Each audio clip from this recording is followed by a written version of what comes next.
Hello guys, I am Tali from Tali's Karate Life. Today I want to talk to you about slow movements in kata. I am sure I'm not the only one who thinks that the slow movements are the most difficult movements in kata. You probably hear your sensei saying or asking you, please put some feeling in your movements, in your slow movements, and you're always wondering, how do I do that? Well guys, I figured it out, how to do it. We're going to ask ourselves a few questions about slow movements. We're going to ask ourselves why there are slow movements. Second question we're going to ask is what are slow movements, and the third one is how do we do these slow movements. So the first question, why do we have slow movements in kata?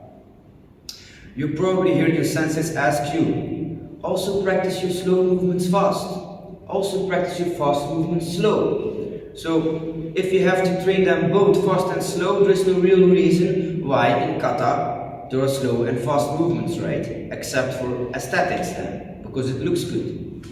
Now, kata was not made for aesthetics, we all know that. So let's take a little bit more deeper why we should have slow movements. Well, in my opinion, it would be timing training. Because if you do fast movement and the timing is off, it's very difficult to see. Unless you're a very skilled practitioner, then you will notice. But for most of the people, a fast movement covers all the little mistakes. Now, when you do slow movement, you cannot make much mistakes because the mistakes will be very easy to see. Now also the timing. A good technique needs the whole body moving, needs the breathing, needs the legs, the arms, the hips, the core, the concentration, the focus has to start and finish at the same time.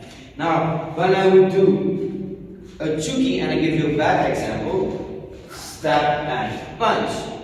Yeah. Bad example. Bad example, right? Good example. Same time finish. Again. Bad example. No. Good example.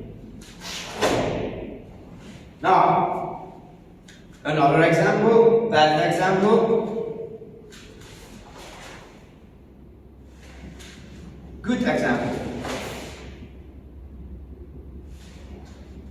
It is timing training, okay? So maybe the masters who made the kata said, okay, we have to practice a lot of timing, so sometimes we have to have slow movements in our kata to exaggerate the practice of timing training.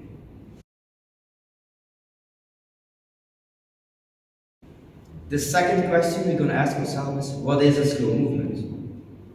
A slow movement in kata is not just a slow movement. A slow movement in kata is a mimicking of a fast movement. Let me clarify myself. Let's say the fast movement starts here and stops here. Okay. Now, the fast movement starts from zero speed, from, let's say, hikte. Then we have an acceleration. Then we have a deacceleration. And then you have stop. 0, going faster, super fast, going slow, down, finish. The deacceleration is a very short part too. Now, our slow movements have to do the same thing. Question number 3 is how to do the slow movement. I just told you that it's a mimicking of a fast movement. So our slow movement has a rhythm. The feeling, what our senses always ask us, put some feeling in it. Well, this is the feeling, listen carefully. Slow, fast, slow. Slow, fast, slow. That is the feeling you have to put in your slow movements, because then you have a mimicking of your fast movements. I'll give you a few examples.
Okay guys, I hope you understand a little bit more how to do slow movements. What are slow movements?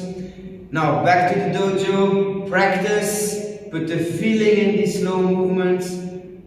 Move like a human and not like a robot. Yes, make it work. If you have any comments, you disagree with me, or you think this is helpful, please let me know in the comment section. I will reply you when I have time. Thank you very much.